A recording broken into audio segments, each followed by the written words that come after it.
जो बात संवैधानिक पीठ के पास लंबित है, जिसमें डिसीजन आ जाने वाला, उसको डिसीजन आने दीजिए। विक्टिम कार्ड वाली बात है मत करिए प्लीज ना। सीधे रुक करते हैं अखिलेश जी का। अखिलेश जी आपके पास लौट रही हूं मैं। अवधेश जी मैं आपके पास आ रही हूं। अवधेश जी, जिस तरीके से अगर बात करें मानदंडों की, तो इसी को लेकर की पूरी बहस है। अल्पसंख्यक दर्जे को लेकर के मानदंड क्या होंगे, पैरामीटर्स क्या होंगे, इसको लेकर भी बहस चल रही है लगातार। आपको क्या लग रहा है कि आज जो आशान्वित दोनों पक्ष होंगे अल्पसंख्यक समुदाय के अल्पसंख्यक दर्जे को लेकर, एएमयू को लेकर के, आपका आकलन क्या कहता है? अब तक जो बहस हुई, अब तक जो यहाँ पे चर्चाएं हुई है, बहस हुई है, उसको लेकर के आपका आकलन क्या कहता है? क्या कुछ हो सकता है आज के फैसले में?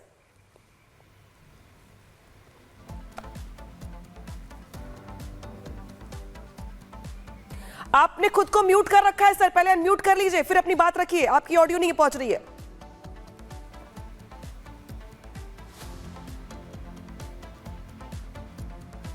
ठीक होगा। अब बोलिए अवधेश जी। जब 2006 में इलाहाबाद हाई कोर्ट ने अपना फैसला सुनाया था, तो उसने कहा था कि संसदीय कानून के तहत बनाया गया कोई विश्वविद्यालय अल्पसंख्यक का दर्जा नहीं प्राप्त कर सकता है। तो ये अंग्रेजों के समय 1920 के हिसाब से बना था। बाद में भी इसके बारे में फैसले हुए। 1965 का इसमें संसद का फैसला है, लेकिन 1981 में इसको अल्पसंख्यक का दर्जा दिया गया था। और उसके बारे में जो उसमें आधार दिए गए थे वो इतने शक्तिशाली नहीं थे कि उसको स्वीकार किया जाए। वो हमारे भारत के संविधान के जो अल्पसंख्यकों को, भाषाई अल्पसंख्यक हो, धार्मिक अल्पसंख्यक हो, उनको शैक्षणिक संस्थान बनाने का जो आधार दिया गया, उस पर वो खरा नहीं उतरता था। अलीगढ़ विश्वविद्यालय एक केंद्रीय विश्वविद्यालय है। केंद्रीय विश्वविद्यालय को अल्पसंख्यक विश्वविद्यालय का दर्जा देना ये समझ से परे है। लेकिन अब इस देश में अल्पसंख्यकवाद इतने जोरों पर है कि किसी भी संस्थान को बना दो, क्योंकि अल्पसंख्यक दर्जा देने के साथ वहां पिछड़ों के, दलितों के बाकी आरक्षण खत्म हो जाते हैं वहां, और वो खत्म हो गए हैं। जामिया मिलिया में भी पिछड़ों का आरक्षण खत्म है, दलितों का। तो इसलिए एक बड़ी लड़ाई है। अलीगढ़ मुस्लिम विश्वविद्यालय का दर्जा देश के सेकुलर कानून और संविधान के तहत होना चाहिए या बाकी अल्पसंख्यक है। अल्पसंख्यक है तो फिर इसको मदरसे का दर्जा रहेगा। अल्पसंख्यक संस्थानों में मदरसे से निकले हुए छात्र आएंगे। जो अलीगढ़ विश्वविद्यालय है या जामिया, ऐसे अनेक यूनिवर्सिटी मदरसों से निकले हुए छात्रों को अपने यहाँ एडमिशन देते हैं। वो उनका अधिकार है, वो कानून बना रहना चाहिए। हम लोग को उससे कोई परेशानी नहीं है। बिल्कुल। और जिस तरीके से अवधेश जी आप बता रहे हैं और समझा रहे हैं कि इसके प्रोज एंड कॉन्स क्या होने वाले हैं, एक बार फिर से आपके पास आएंगे। सागर हमारे साथ जुड़े हुए हैं, हमारे सहयोगी सागर बताएंगे वहां पर किस तरीके से हालात हैं। सागर, आज देखिए फैसले की घड़ी है एएमयू को लेकर के, अल्पसंख्यक दर्जे को लेकर के जो यहाँ पर बहस थी। इलाहाबाद हाई कोर्ट ने तो इसे रद्द कर दिया था, लेकिन सुप्रीम कोर्ट में आज फैसला है। देखिए ऋतु, बिल्कुल अगर हम बात करें तो लगभग 59 सालों का इंतजार करना पड़ा इस पूरे मामले को लेकर। और इसीलिए देखिए हम कुछ ही दूरी पर खड़े एएमयू परिसर के, यहां पर भी लगातार हलचल इस समय जोरों पर है। बात हम करें विद्यार्थियों की, शिक्षकों की, या फिर जिन छात्रों ने एएमयू से पास आउट कर लिया है, उनके बीच भी लगातार ये बहस का ये मुद्दा बना हुआ है कि आखिर आज के दिन फैसला क्या होगा। सबसे बड़ी बात यह है कि आर्टिकल 30 जिसका बार बार जिक्र हो रहा है, जो कि ये कहता है कि हाँ ये अल्पसंख्यक होने का अधिकार है और जिसके तहत लगातार एएमयू में अल्पसंख्यक का इसको दर्जा प्राप्त है। लेकिन कल के दिन जब इस पर लगातार बहस हो रही थी, जब केंद्र की तरफ से पक्ष इस पर रखा गया, तो आर्टिकल 15(1) का भी जिक्र किया गया था, जिसमें कहा गया था कि किसी भी शैक्षणिक संस्थान को उसके भाषा और धर्म के आधार पर बांटा नहीं जा सकता। अब अगर आज के दिन अगर ऐसे में फैसला अगर ये आता है तो देखिए बहुत बड़ी ये बात होगी, क्योंकि इंतजार कई लोगों को है कि हाँ यहाँ पर सभी लोग जो है यहाँ पर एडमिशन ले, पढ़ाई करें, लेकिन जो अल्पसंख्यक का दर्जा प्राप्त है इसको लेकर देखिए लगातार लड़ाई ये चलती आ रही है। 1 फरवरी वो दिन था जब देखिए फैसले को सुरक्षित रख लिया गया था, और आज कहा जा रहा है कि लंबी बहस के बाद 7 जजों की बेंच इस पर कुछ ही देर में अब सुनवाई अब करेगी। लेकिन सबसे बड़ी चीज इसमें गौर करने वाली बात यह है कि जामिया मिलिया इस्लामिया पर भी इसका बहुत बड़ा प्रभाव पड़ सकता है। वहां पर क्या फर्क पड़ेगा, इस फैसले के बाद कैसी हलचल होगी, क्या प्रतिक्रिया होगी यहाँ पर अल्पसंख्यक समुदाय की, जो लोग लगातार देखिए पढ़ते चले आए, जो लोग पास आउट हैं, शिक्षक क्या कहेंगे, कुछ देर में उनसे भी हम बातचीत करेंगे। और हमारी निगाह पल पल इस खबर पर बनी रहेगी, अपडेट हम दर्शकों को देते रहेंगे। ऋतु, बिल्कुल सागर, आपके पास लौटेंगे, वापस सीधे रुक करते हैं सैयद जवाद जी का। सैयद जवाद जी, एक यूनिवर्सिटी जहां पे हजारों छात्र पढ़ते हैं, उनके भविष्य पर भी फैसला आज हो जाएगा, क्योंकि बहुत सारी चीजें बदल जाती हैं आरक्षण को लेकर, जैसा अवधेश जी जिक्र भी कर रहे थे। तो आप लोग किस तरीके की उम्मीद लगा रहे हैं और क्या कुछ तब्दीलियां आप देख पा रहे हैं दोनों ही स्थितियों में? नहीं, देखिए क्या है, कोर्ट के अंदर मसला है और उसको लेकर के 7 जजों की बेंच जो है वो अपना एक डिसीजन देगी। लेकिन 1968 के जो डिसीजन है, जब तक उसको रिव्यू में नहीं लिया जाएगा अजीज पाशा के केस के अंदर, तब तक मुझे लगता है कि इस केस को और सुनने की जरूरत थी। और अब देखिए क्या है, क्या लेती है कोर्ट डिसीजन। लेकिन आपको बता दूं, AMU जो है, अलीगढ़ मुस्लिम यूनिवर्सिटी जो है, इसके लिए बड़ी कुर्बानियां लोगों ने दी हैं और इसमें खास तौर पे अल्पसंख्यकों के साथ साथ और भी लोगों ने जो है इसके लिए कुर्बानियां दी। उनके लिए एक बड़ा महत्व रखती हैं चीजें। और हम चाहते हैं कि जो स्टेटस दर्जा दिया गया है, चाहे 1981 के अंदर जो ला करके दिया गया, फिर 2006 के अंदर इसको लेकर के बड़ी बहस जो UPA सरकार ने इसको और मजबूत करा, उसके साथ साथ अब जो गवर्नमेंट है वो खास तौर पे इस स्टेटस के दर्जे को लेकर के आज से नहीं, काफी लंबे वक्त से जो है वो पड़ी हुई है।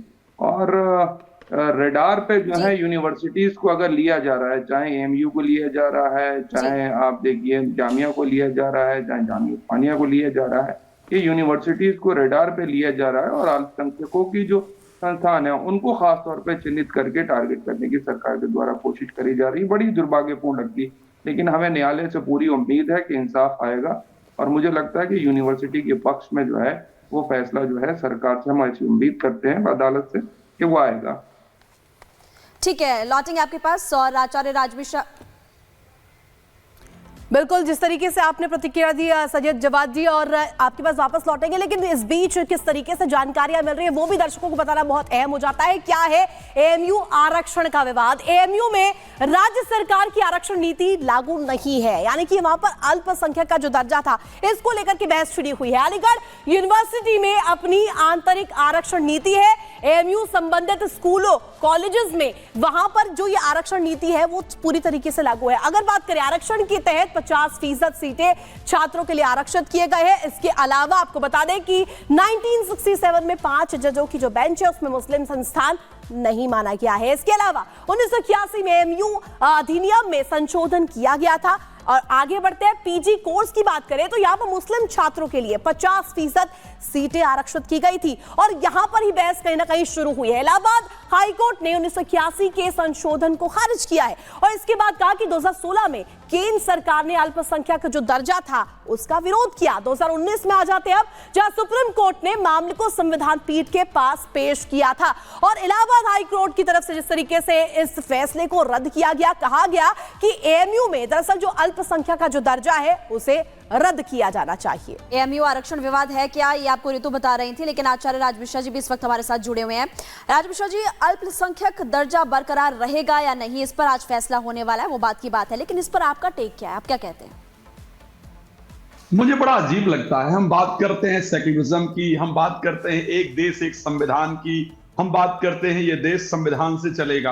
अरे सब कुछ ठीक है भाई, मुझे बता दो, जब सेक्युलरिज्म वाले देश में आप रह रहे हो, एक देश एक संविधान की बात करते हो, तब किसी एक विशेष जाति को, किसी एक विशेष धर्म को, जाति भी नहीं, एक विशेष धर्म को आप पूरी तरह एक आरक्षण वाली पूरी उसके लिए यूनिवर्सिटी बना देंगे, उसके लिए पूरा कॉलेज तैयार कर देंगे और बाकी लोग यहां मूर्ख बैठे हैं, बाकी लोगों से कोई लेना देना नहीं है। भाई अगर तो ये परिस्थिति है कि साधारण विद्यालय में, जो भारतीय विद्यालय साधारण है, जो स्कूल्स हैं, चाहे वो गवर्नमेंट स्कूल हैं या प्राइवेट स्कूल हैं, अगर वहां पर उस धर्म के लोगों को एडमिशन नहीं मिल रहा होता तो चलो ठीक है जी, आपका अलग से स्कूल बना दिया जाए, उसके लिए आपने मदरसा एक अलग से बना रखा है और जब वहां पर एडमिशन में किसी के साथ कोई भेदभाव होता ही नहीं है, सबको नॉर्मल प्रक्रिया के तहत एडमिशन मिलता है, तो फिर भाई जरूरत क्या पड़ी है कि अलग से एक यूनिवर्सिटी आपके नाम अल्पसंख्यक के लिए एक अलग से यूनिवर्सिटी बना दी जाए? फिर एक देश एक संविधान सेक्युलरिज्म का मतलब कहां रह गया? तो मेरे दृष्टि से पूरी तरह इस चीज को खारिज करना चाहिए और मैं उम्मीद करता हूं कि सुप्रीम कोर्ट इस पर अपना एक अच्छा डिसीजन लेगी और मैं उसको आपके पास खारिज लौटूंगी। करेगी। राज मिश्रा जी, अवधेश जी का रुख कर लेते हैं। अवधेश जी, एक सवाल मेरे मन में भी है और दर्शकों के मन में भी होगा कि आज के फैसले से एक चीज और साफ हो जाएगी कि आर्टिकल 30 जिसके तहत कोई भी यूनिवर्सिटी को अल्पसंख्यक का दर्जा मिल सकता है या नहीं, ये भी तस्वीर साफ हो पाएगी। जरा आम दर्शकों को समझाइए आम भाषा में कि जो आर्टिकल 30 के तहत जो डिसीजन आने की बात कही जा रही है कि उस पर डिसीजन आएगा और साथ ही क्या कुछ बदल जाएगा, क्या कुछ नहीं बदलेगा अल्पसंख्यक दर्जा मिलने के साथ, बाद या ना मिलने पर वर्तमान स्थिति क्या है, जरा दर्शकों को समझाइए आर्टिकल 30 के तहत। देखिए, आर्टिकल 30 जो है वो भारत में रिलीजियस लैंग्वेज के आधार पर जो अल्पसंख्यक समुदाय हैं उनको अपने रिलीजन के अनुसार शैक्षिक अधिकार का संरक्षण प्रदान करता है। तो उसके आधार पर कोई भी अल्पसंख्यक समुदाय, उसको अधिकार है कि अपने रिलीजियस के अनुसार अपनी शैक्षणिक गतिविधियों के लिए संस्थान स्थापित कर सकता है, संचालित कर सकता है। राज्य उसमें हस्तक्षेप ज्यादा नहीं कर सकता है जब तक कि वैसा संस्थान राष्ट्रीय हितों के विरुद्ध और कानूनी मानकों के विरुद्ध नहीं गया। इसका उद्देश्य था कि जो अल्पसंख्यक समुदाय है वो अपने सांस्कृतिक, धार्मिक, शैक्षिक अधिकार जो है उनका संरक्षण मिले, यह उद्देश्य था इसका। लेकिन जो अलीगढ़ मुस्लिम यूनिवर्सिटी बना था वो उस समय, उसमें तो राजा महेंद्र ने उसके लिए जमीन दी थी, उसके लिए सभी हिंदू मुस्लिम सभी लगे थे, और सैयद अहमद खान ने, ठीक है, उनकी बड़ी भूमिका थी, लेकिन वो कोई मुस्लिम यूनिवर्सिटी के रूप में बना भी नहीं था वो। और जब 1951 में संशोधन हुआ, फिर 1965 में संशोधन हुआ, तो यह मामला गया था 1967 में भी सुप्रीम कोर्ट ने कहा था कि यह एक सेंट्रल यूनिवर्सिटी है, इसलिए इस